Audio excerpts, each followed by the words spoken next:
Today's story comes from Maryland, where a businessman, Vince Atkins, has been accused of committing COVID-19 relief fraud and tax fraud.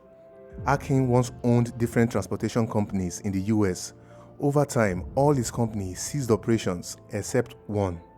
From 2019 to 2022, instead of Atkins paying the tax of his remaining staffs, he allegedly kept the money to himself, failing to pay the full tax amounts to the government.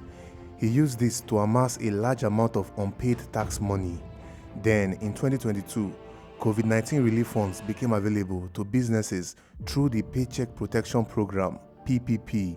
The relief funds provide loans to help small businesses keep their workers on payroll. Here is where Atkins took his scheme to the next level. He submitted 4 fraudulent PPP loan applications for his companies, which have long shut down, using falsified documents. With this move, he was able to secure $387,000 PPP loans. Once approved, these loans didn't need to be paid back if used for eligible expenses, but Atkins reportedly had different plans.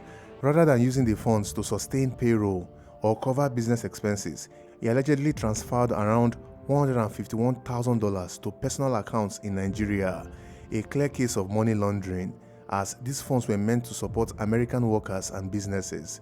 Beyond the PPP fraud, Atkins also failed to file his own 2020 personal tax return altogether. Now, the charges against Atkins are severe. He faces bank fraud, money laundering, employment tax violation, and failure to file a tax return. Each bank fraud charge could bring up to 30 years in prison, while each money laundering charge has a 10-year sentence.